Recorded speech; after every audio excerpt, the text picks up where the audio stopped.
About 480 million years old, the Appalachian Mountains are a monumental natural barrier in eastern North America. It's a vast landscape that may just hide the darkest of secrets. Wild animal attacks, missing people, unsolved deaths.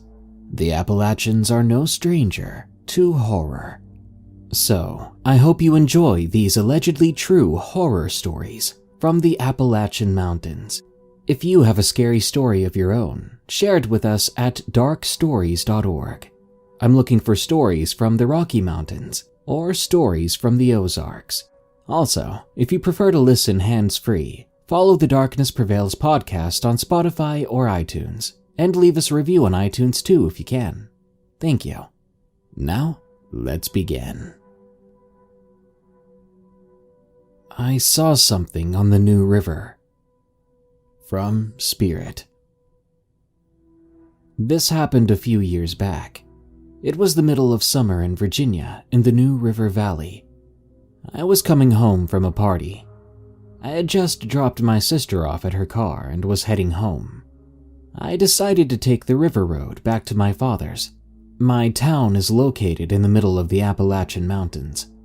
I've lived here for 25 years now, and I know the area, and I'm used to the animals around here. One time there was even a black mountain lion years back, but this story, it honestly makes the hair on the back of my neck stand up. I feel so uncomfortable just talking about it. Anyway, I crossed the Eggleston Bridge to go down to the river. Then I crossed the railroad tracks to get onto the gravel road. The night was clear, the sky covered in stars as the moon was new that night.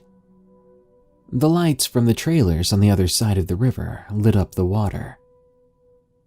I was listening to 94.9 on the radio, relaxing as I had my hand out the window. Traveling halfway down the river, I began to grow slightly uneasy. I looked around as I drove and saw nothing out of the ordinary. Thinking it was my nerves from a few beers I'd had a few hours before, I pulled my hand in and rolled up the window. In doing so, a strange fog began to cover the road ahead. It was honestly too thick at times to see the road, so I had to go slower than I normally would, making me feel even more uncomfortable. As I cut through the first section of fog, a large mass in the road caught my eye. I hit the brakes as I came to a slow stop. I turned on my high beams to illuminate the road ahead, and I saw a large black dog. It looked to be the height of a full-grown German Shepherd. Its fur was as black as the night sky. At first, I didn't think anything weird about it, until I noticed it would not look my direction. It wouldn't even acknowledge my car. Slightly annoyed, I honked my horn at it. As I did, it moved into the brush closest to the water. I kept on driving, feeling a bit freaked out but not necessarily scared. I was thinking it was someone's dog that got loose or was free roaming. In the middle of the mountains, a lot of people don't chain up their dogs. As I passed where the dog had disappeared to, I couldn't help but feel like it was there watching me drive by. I paid this feeling no mind. I believed I was just trying to scare myself over nothing. That was until I made it to the end of the road. Now, at the end of the river road is a small tunnel you have to blow your horn at so people know you're coming. And with that fog, I thought it would be best to flick my lights too, just in case someone was racing down the road, jamming out. That is quite common as the river road is a hotspot for late-night cruising. As I pulled up to the tunnel, I flicked on my high beams, and there I saw the same dog in front of my car again. I slammed on my brakes, making my tires skid slightly in the gravel. I looked at the dog as I turned off my music, feeling a strong, tense feeling in the air. I turned off the radio as I watched it. It did nothing but stand there. Getting annoyed, I went to blow my horn at it again. until it turned to face me. This would be the first time I'd actually see the dog's face, and it did not look like a dog. Its eyes were a bright red. Its top canine stuck out from its muzzle. I froze, with a heavy feeling of dread washing over me. I was petrified, as if I knew I should not move. I don't know how long I was sitting there, but a call from my sister snapped me out of my trance. Quickly, I picked up the phone and continued to watch the dog. Hello? Hey girl, I was calling to check on you, and also to have you tell my girlfriend that I was with you. My sister said over the line as I could hear her girlfriend commenting in the background. It took me a moment to respond as I couldn't take my attention off the creature in front of me. Yeah, you were with me, but, Before I could say anything else, her girlfriend screamed at her to get off the phone after hearing my answer. I tried to get her to stay on the line, but sadly she hung up before I could tell her what was happening. I stared at the dog still, and yet it was closer now. I hadn't even noticed it had moved. Quickly, I put my car into reverse, ready to speed off if I had to. But it didn't come any closer. It just stood there between me and the tunnel. It tilted its head slightly as if it was curious about what I was doing. It felt like I was sitting there for hours when it had only been 20 minutes, and as quickly as the dog appeared, it vanished into the thicket closest to the river. Once it disappeared, I sped away, not caring about the potholes or the fog blocking my vision. I just knew I had to get away from the river. I had to get away from that dog. Speeding down the road, I looked around, trying to make sure whatever that wasn't chasing me. Once I got home, I took a breather to try to calm myself. It was now 2 a.m. I kept quiet as to not wake my father. I read up on a few things, and I think what I saw was a hellhound. It is said that if you see a hellhound 3 times, it may just lead you to your death. Reading that made my hair stand up on end. When you really think about it, I saw that dog 2 times. So who's to say when the 3rd time is gonna come for me? It's been 6 years since that night, and I haven't seen another dog like that. So I honestly don't know what to think. But sharing this story helps relieve some of the strain. And maybe someone can help me understand why I saw this thing. Specifically, why I saw it 2 times in such a short amount of time. Tales from a Forest Ranger, from Mare Bear. I used to work as a forest ranger outside the small town of Blacksburg, Virginia. It's one of many tight-knit communities that dot the line drawn by the Appalachian Mountain Range. In the 4 years I had that position, I received my fair share of odd calls. But what I'm about to tell you is pale in comparison to anything else I've experienced. My story contains moderate depictions of animal violence, so if you don't like that subject matter, I'd advise you to skip ahead. It first began on Tuesday. That was the first day of the week I was on duty. I remember I was sat down at my desk of the ranger post a quarter of a mile or so in the woods, drinking coffee. I was usually tasked with the maintenance of the trails surrounding the nearby camp area and enforcing bland regulations regarding firearm discharge and the likes. That's why it was surprising when a young couple stumbled into the building. The man dirty, covered in ash with clothes torn, and the woman in similar condition. They asked me for some help, the request that me and the other ranger on duty, Trevor, granted.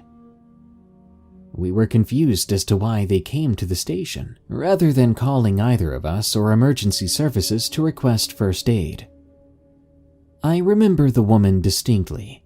She had a stark English accent. She told us that they were both so caught up in running, they didn't even think about making a call. That made me and my partner raise an eyebrow, but we let them continue as we disinfected their wounds and applied rather amateur bandaging. As she alleged, they were on a hike away from camp when they were attacked by what they described as a walking tree.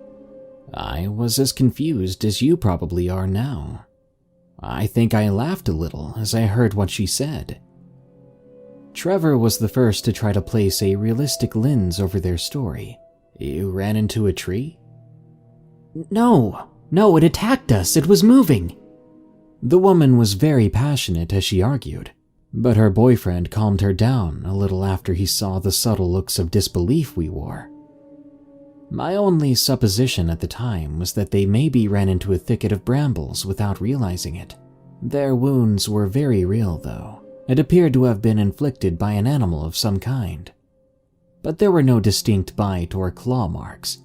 I couldn't line it up with the typical predatory wildlife we saw around our area. Regardless, we let them file a report, if you could call it that. About an hour later, I escorted the couple back to their campsite and ensured they retrieved all their belongings safely. Something to note, these parks have communal camping areas. Generally, you pitch a tent in a circle all around a central clearing, where 6 or 7 other groups are situated. Oddly enough, though, we did see other people out and about, but not one came to ask what the issue was. If anything, they were quiet and tried to keep out of my way the best they could, juxtaposed to the usual happy and friendly campers I meet out there. Under normal circumstances, we would have investigated the area for the predatory animal that the couple was attacked by, to ensure there weren't any wildlife getting all too friendly with humans. However, they were so turned around, the best localization they could give us was a direction. Given that, and the ridiculous description of the assailant, we never followed up. The rest of Tuesday passed uneventfully, aside from me having to talk to an intoxicated fella who was urinating all too publicly. Fast forward to Wednesday. It's 11 or so in the morning, a decent chunk of time into my shift. Our outpost gets a call. An older male with a raspy voice informs us that this campsite is filled with daddies. He clarifies that there's a whole bunch of dead animals in and around his fire pit before telling us, "You'd better hurry." Yeah, I know. A weird call. Fearing the worst, I headed down to the camp area, which happened to be the same one that the couple from yesterday was situated at. I arrived unsure of what to expect. I met the guy outside his RV. Lo and behold, all around us were dead animals. There were at least 15 of varying species. Rabbits, squirrels, birds too. As I recall, the biggest thing there was a coyote, which was taking his final sleep just outside the clearing. None of them had any visible injuries. What was odd, though, was the slight layer of soot that seemed to cover the coat of each animal, staining them an even shade of gray. I remember touching the coyote only to find the ashy residue on my fingertips. I had to call in to administration. Obviously, something was very wrong here. I believe they told me they were dispatching a team to conduct a water test to check for contamination. In the meantime, we had to clear out all the other campers, including the guy who reported it. I remember one hippie-type dude really well. As I was telling him why he had to go, I offered that there was another campsite just a mile or so north. He told me something along the lines of, "Nah, dude, I'm just gonna go back home. There's something real wrong with this place's mojo." Despite that campsite being closed, we still serviced the local trails, so I was back on duty the next day. It was almost entirely uneventful. We spent much of the early morning resorting our documents before it came time for my rounds. The walk from our station to the campground was boring, with no fresh litter to collect, given there were no people. When I finally got to the camp area, it struck me as lonely, almost like a ghost town. Since it was the first time in my career we had to close during a normally busy season, it felt very strange.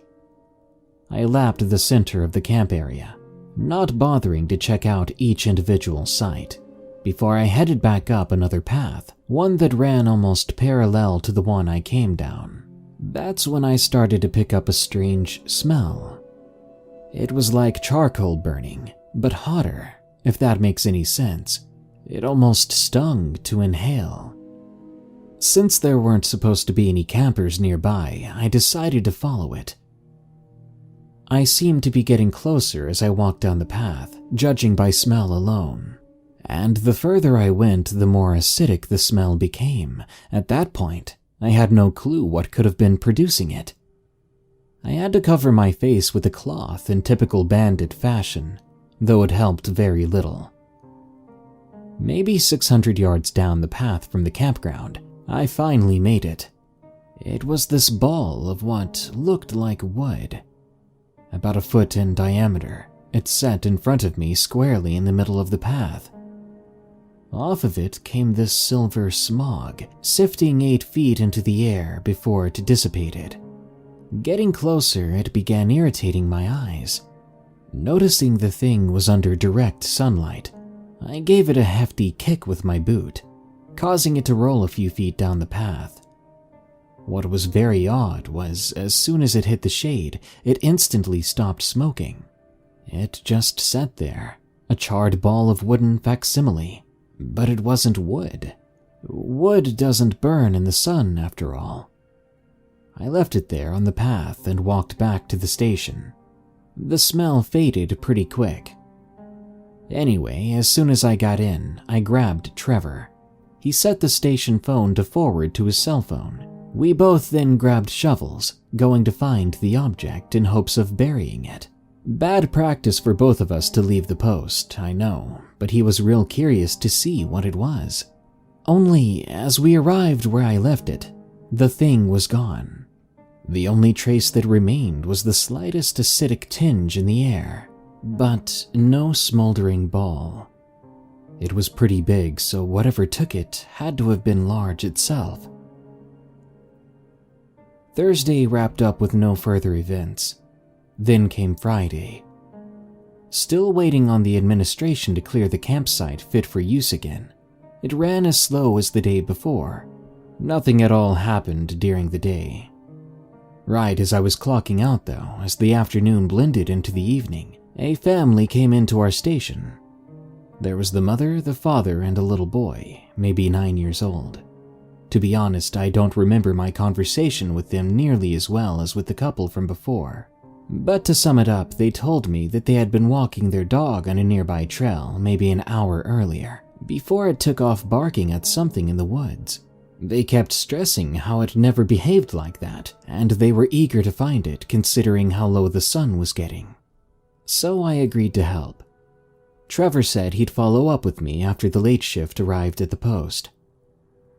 They told me they lost him about a quarter mile or so from the station. Yet again, I found myself walking back to the same campsite. After asking if he responded to a name, they told me he did. I think it was Rufus or Roger, or some other generic canine title. I think the mother and the kid split off in one direction towards the station, while me and the dad went the other way toward the campsite. We called the dog's name every 15 seconds or so, and as a pet owner, my heart sank a little every time there was no response. The father got serious with me and asked how likely it was he'd run into a predatory animal out here. He told me the dog was a big Alaskan Malamute, and I told him that a mountain lion probably wouldn't mess with a dog like that unless it was protecting its young. I remember mentioning that a bear could take it on, but he doubted the dog would be stupid enough to challenge a bear. Regardless, bears really weren't too frequent at the base of the mountains. I was going to mention the suspected tainted water, but I decided against it, as it was on the far side of the campsite, so it could worry him unnecessarily. Maybe half an hour into our search, the mom called the dad. She told him they hadn't found anything, and the dad told her that we were still looking, and said if they didn't find him within the next half hour, They'd meet back up at the station and call it a night.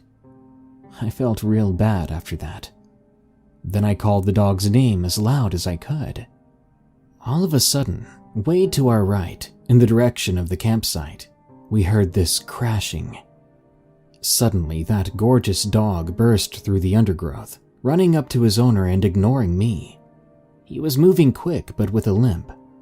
Further, the white parts of his coat seemed to be stained gray, just like the animals from the clearing. The owner hugged the dog, wiping what seemed to be ash off on his pants. He asked me if I knew what the residue was, but I told him I had no clue. From the direction the dog came from, there was a second wave of crashing. It came closer to us and seemed to stop altogether a few feet into the thicket of trees. The sun was close to setting, but there was still enough light to see decently. Behind the trees, we made out a very strange shape. It seemed tall and thin. As we watched it move, there was this thick crackling sound, almost like a fireplace. It took one step towards us, and the guy, now holding his dog, shouted, "Hey!" That caused whatever the figure was to immediately bolt the other direction. As we heard more of that crackling and underbrush being pushed aside, we picked it up pretty quick, speed-walking back to the outpost. The dog's leg was injured, but it was in good spirits and limped along with us. Strangely enough, I picked up a little of that burning smell from before. I asked the guy if he smelled it, and he said yes, telling me it was like someone was having a bonfire. The night wrapped up with the couple meeting back up. The smile on the kid's face as he hugged the furry beast that was bigger than him really made my night. Trevor met me outside the outpost, and after filing a quick report, we did the 20 or so minute walk back to the parking lot together. Luckily, the night shift guys were real nice, and did most of the overhead paperwork for us. On the walk, I told him about the figure we saw, and the weird crackling sounds. He told me he never saw anything like it before. He asked if I think that's what the dog ran after, and I said something along the lines of, maybe. That was one huge dog, and that thing out there was not a bear. So what kind of animal was it? Trevor was as confused as I was. Saturday finally came, my last day on duty until next Tuesday. I wasn't feeling great when I got there, only on 5 hours of sleep. Luckily for me, the nearby campsite still wasn't open, and the day droned on quick. I was snapped from my tired robotic work as our phone rang. Trevor picked it up. Listening for no more than 2 minutes, he told me he had to go. He didn't say anything beyond a family issue and left hurriedly. To be frank, this ticked me off, considering I was tired as heck. But the shift was almost over, and I thought about skipping my rounds at the campsite that afternoon, but decided against it. After all, the fresh air of the walks was the only thing keeping me awake. I remember using a Sharpie to craft a very poor "Be Back Soon" sign that I taped onto the station door as I went for my walk. It was really just a formality, as I didn't expect anyone to come by within the 30 minutes I was gone. So down I went, back to the camping area. It was the middle of the afternoon, the sun still bright in the sky. It didn't stop me from feeling uneasy as I began to smell that all too familiar charcoal acid mix, though. It was modest as I worked my way down the path until I finally stepped foot into the clearing. That's when I saw it. Surrounding the communal fire pit, there were 7 large wooden tar balls, like the one I'd seen on the path before, only much larger. They were all smoldering in the sun. At that point, I was convinced some person was behind it. To what end, I had no idea. I called out into the clearing, slightly muffled by the bandana I had to put back on my face. Naturally, no response from anyone. But dear God, did the air stink. So I decided to do what I did before.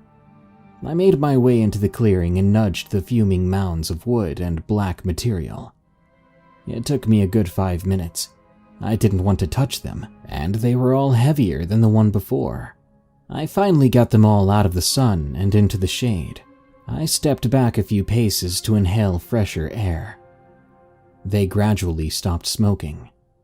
Having no clue what to do, I opted to do another write-up back at the station, making sure to mention the geometric formation. As I turned around to leave, though, I noticed something was wrong. It's that feeling you get when something isn't quite right, but you're unsure what. I looked at the forest in front of me. Nothing seemed amiss at first. I scanned the tree line and then I saw it. Blended in with the wood of the trees, much like a stick bug, there stood a man. At least, what looked like a man. It was spindly and thin, maybe 9 or 10 feet tall. Its body seemed to be a black wooden texture, with its limbs and torso outlined a deep brown. I just stared at it, mouth agape. I think it was attempting to camouflage itself, and when it realized I noticed it, it began to move. Its head was much like a bulb, crafted out of similar material to its body, yet it had no discernible features. It slowly climbed off the tree and out of the undergrowth, moving towards me. I was paralyzed with fear. As it moved, this ear-splitting crackling noise played, much like the one from the incident with the dog. After an excruciating few seconds, it was standing about 15 feet away from me, in the middle of both paths back to the station. It was swaying back and forth as if doing some kind of dance. The smell of smoke and that unnatural burn weighed heavy in the air. It took a step towards me, and my heart was beating out of my chest. It took another, and I still couldn't move. And then, with a great stride covering almost 10 feet, it stepped right past me, as if I wasn't there. I turned instinctually and watched it, as it began picking up the strange, smoldering balls I had just moved.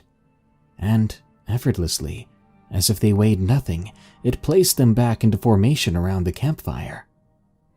As I saw its focus shift from me, I regained control of my body and ran. I sprinted the whole way back to the outpost, entering it and slamming the door shut.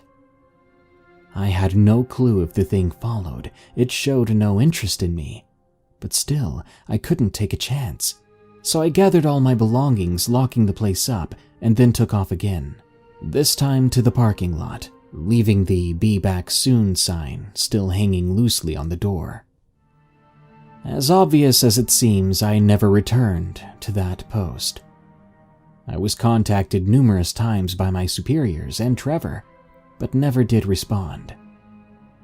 Eventually, a notice of termination arrived at my home.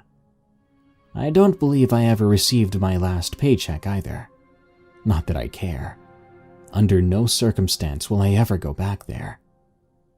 Call me a deserter or a coward, whatever you like. But know if you saw what I saw that day, and you saw the sheer inhumanity of that creature, you wouldn't go anywhere near that place. As far as I'm concerned, forests are strictly off limits to me now. You simply can't be sure what resides within. And the creature, well, I really have no clue what it was up to. What it was doing with the weird spheres of whatever, I don't know. I have no doubt now that all the odd incidents I experienced that week were its doing, though. I'm just thankful it didn't kill me, because it very well could have. That about wraps up my week. I'll leave you with this, though. I did a modicum of research based on the creature's appearance.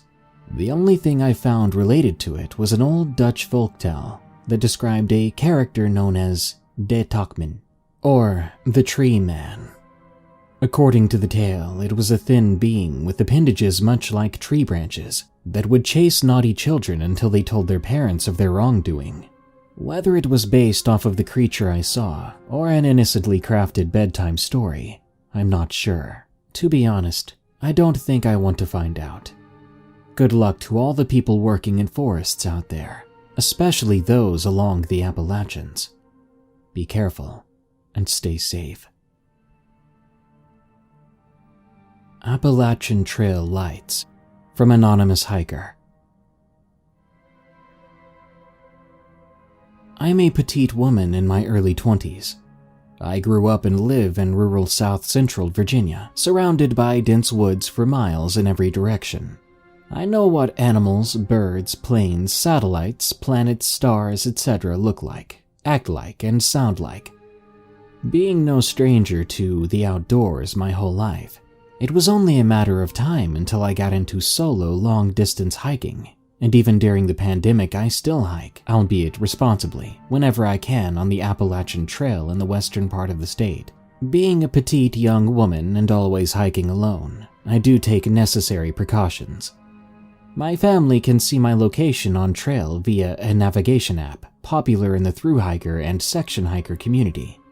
I carry pepper spray and a knife, and I always tell someone where I will be and update them on where I am and how the conditions are.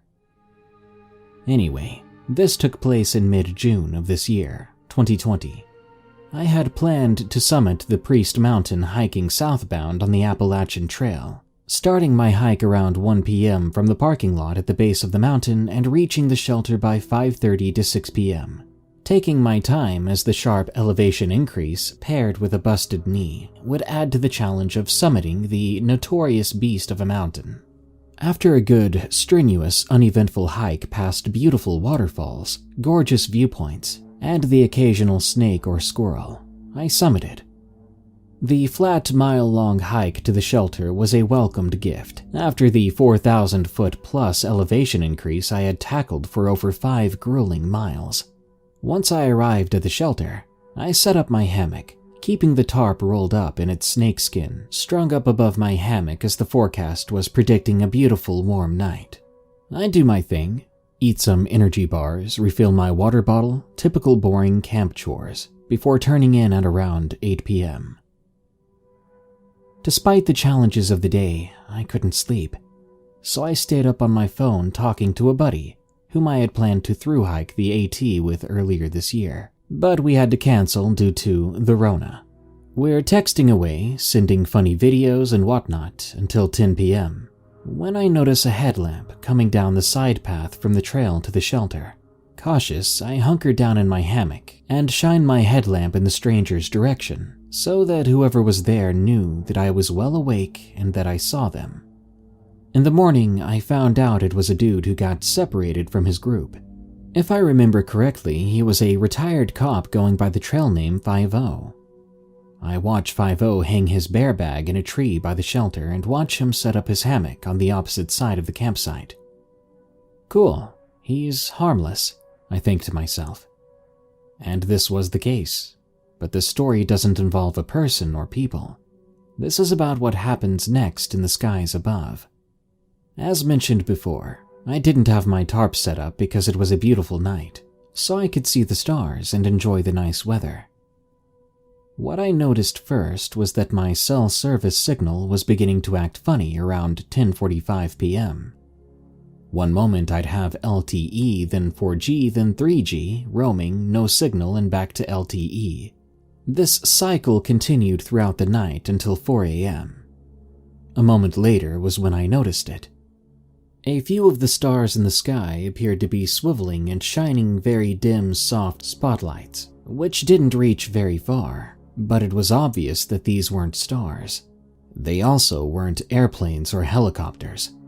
I couldn't hear any audible noise, and I'm 4,500 feet above sea level on top of a mountain, closer to any plane than someone on sea level.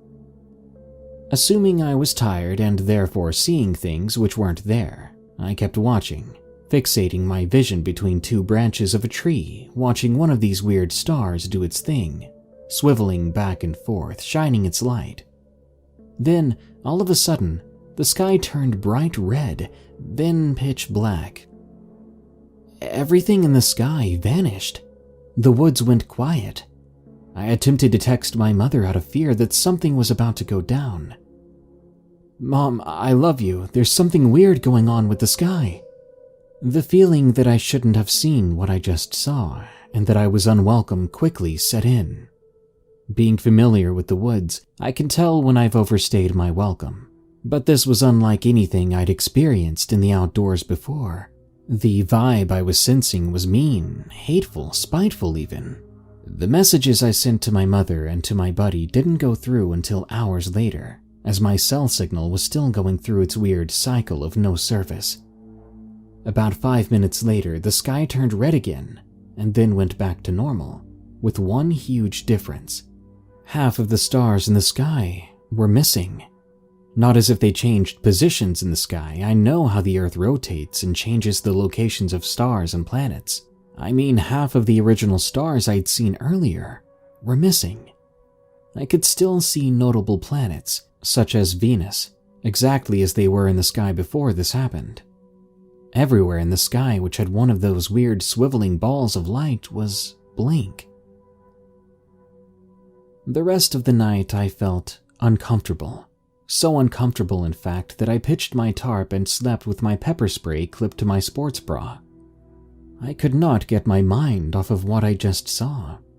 It was very similar to a phenomenon I'd witnessed weeks before while driving home from the grocery store back home.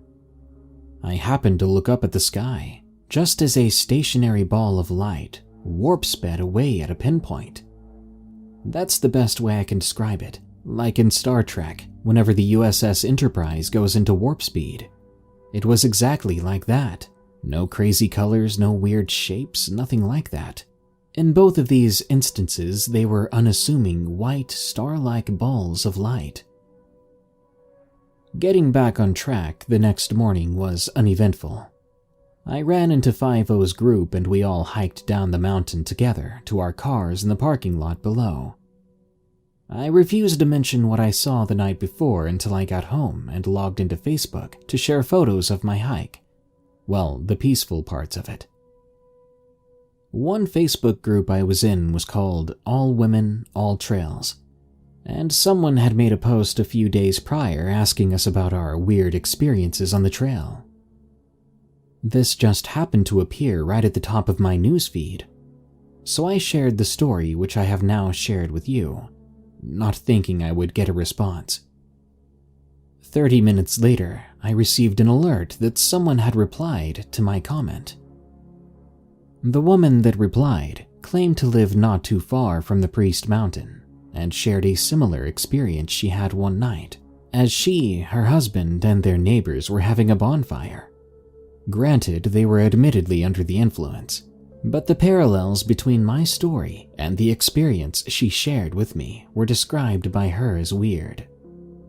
Apparently, that night when she, her husband, and their neighbors were having a bonfire, they all saw a bright red light shoot straight up into the sky from the direction of the mountain and felt the same discomfort I experienced. Interpret this how you will. I have nothing to gain from lying to strangers on the internet.